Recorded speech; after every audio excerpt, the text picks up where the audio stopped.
But the leading story in the papers today, aside from all the expenses stuff, is the news that Katie Price and Peter Andre have separated after 3.5 years of marriage. The couple, who have, of course, lived their relationship in the public eye in numerous fly-on-the-wall reality shows, are now asking for privacy at this difficult time. So, should the press give them a break during what is, for anyone, no matter what walk of life you might be in, a pretty horrible time? Well, I'm very sorry for them and their marriage breaking down and everything. We've all been there, but I think it's pushing your luck to ask for privacy. When you've done, I don't know how many series about their private life, you know, warts and all, well, this is the warts, isn't it? And I don't think, no, I'm afraid you can't. You've got to go with the flow, really. What do you think? It's a pretty big wart, though, isn't it? And it's a wart for the kids, because that's what I worry about. I mean, they didn't ask to be put on television 24/7, did they? And divorce is horrendous, and it's particularly horrendous for the children. So I think the press should leave them alone for the kids' sake. I really do. But the kids have already had a terrible time. They're not, I mean, they've been wheeled out. You know, they're on the television all the time. These Do you think children, that's all they know then? So it's not going to make any difference. That's the only life they have. Well, I think, let's be honest, being on the television is not going to make a difference. Their parents divorcing is horrible. That's the horrible thing. Terrible, you know. But who wants to see children upset by that? I don't want to. Well, nobody does. Want to know. And I would imagine that the press will probably steer clear of trying to photograph the children in any way. Yeah. But I would think they will be all over like a bad rash. Katie and Peter Andre, as they are in the good times. I don't see them for 1 minute stepping back, and I think that's kind of the deal they've done, isn't it? I think they have done a deal. They've sold their personal lives. I have to say, though, Jack, I do think there is a line. I mean, there has to be a line, doesn't there? Yeah. And I mean, maybe they've gone over that line, but for the children's sake, for goodness sake, let Peter and Katie now say that's it. Stop. Go away from my door. I mean, the only time I had that when it was really bad was when my father died, and I was in Curry, and I did sit. The press at the time said to them, you know, the press at Coronation, please leave her alone, because I was just devastated, obviously. And I opened the door, and we, you know, at the funeral, and there they were, click, click, click, and it is very intrusive. But I've never played my life like Kate and Peter in the media. Well, so that does entitle you, therefore, to privacy. But I think when you sell what goes on behind closed doors, and when you open that door, I think it's very hard to unring that bell. Just take the children away, though. Keep the children away from it. Well, of course, Katie has been in the papers quite a lot recently. She's been photographed out and about on her own, partying out on the tiles. And Peter Andre, although he's staying tight-lipped at the moment, he has said in his autobiography, "I trust her when she's sober, but not when she's drinking. It makes our relationship vulnerable. And from the moment she starts drinking, I lose her, and I won't get her back until the next morning." So have there been those moments in our lives where you feel like you've lost your partner, you've disconnected temporarily, whether it be through alcohol or anything else? Raise my hand, but can I, before I start this story, every time I talk about alcohol, I pick up a magazine the next day and it says I'm an alcoholic. I'm not an alcoholic, nor was I a drunk, but I drank too much. Thank you.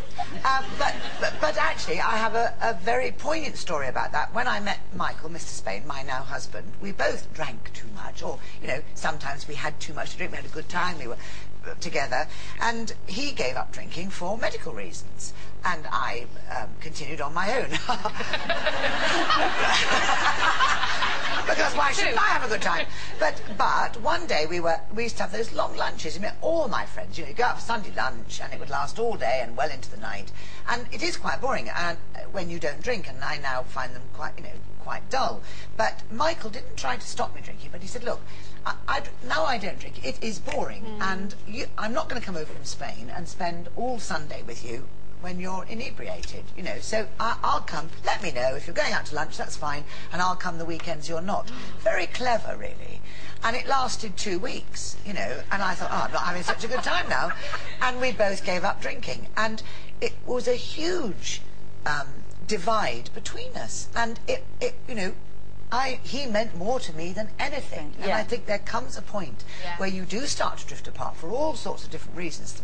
With us, it could have been much worse. If it had ended up with me continuing to drink and him not to drink, I don't think we'd have a relationship. But the thing is, when you drink, though, you've got to drink together to have a good time, haven't you? And if one of you is, it's just, you're right. Isn't it boring? Yeah, very boring. But it's so easy, isn't it, to start to just lose your partner without even realising it. I'm actually feeling... Oh, I'm glad I lost that.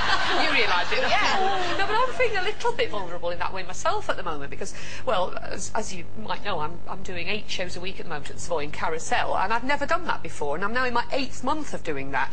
And Peter, my husband's a doctor, and he's at work all day. He does the day shift, I'm doing the night shift, and we're hardly ever seeing each other, and I'm really finding that incredibly hard. I mean, he kind of crawls into the theatre once a week and falls asleep on my settee just so we can get to see each other. Yeah. And I mean, I kind of gave up doing international work, you know, international opera particularly, because I didn't want this to happen. I just wanted us to be together, and I only took on work that kept me in this country, particularly in London. Yeah. And now, even though I'm in London, I'm still not seeing him, and I'm really getting scared, to be honest. I'm really getting scared. In life, and that's the choice you've got to make next, though. But I didn't realise this would happen. You know, it sort of crept up on me unawares. I think it does, even with, you know, in an ideal relationship like yours, you're very happy with Peter, but I do think that physically not being with people, and I did see it a lot sort of in my days in Los Angeles. You know, obviously marriages don't survive very long. There very few do, and it's because they may be the perfect match, a match made in heaven. But if you do not spend the time together, that connection goes. Absolutely. That sort of day-to-day living. Of course, you can be with the wrong people, and the connection's never there to start with. Well, that's yes. And then it's just one long grapple trying to find it. No, I avoided every situation, I have to say, but I mean, I had a thing with my husband with drink and things like that, you know, I just didn't want to be in the situation and didn't know how to get out. So I'm opposite to you. I would have been so thrilled in your situation to think, oh, do you know, I don't have to go home, I don't have to be... So I was... The complete opposite. Oh, I'd have been so thrilled. Oh, I'm not going to see him for 8 days.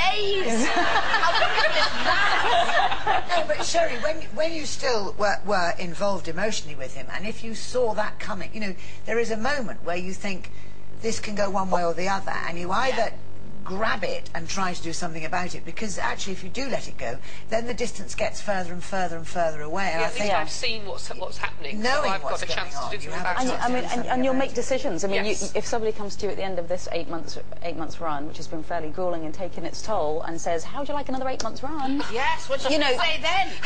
But it is hard because I love the work. I mean, I do love being in Cassel, Yes. and it's fabulous. It's that kind of pull that's just really difficult to deal with. Yes, Isn't it? but you've But I got to won't stay at give it. home, girl, now. Yes, Cherry. Stay at home. Be good.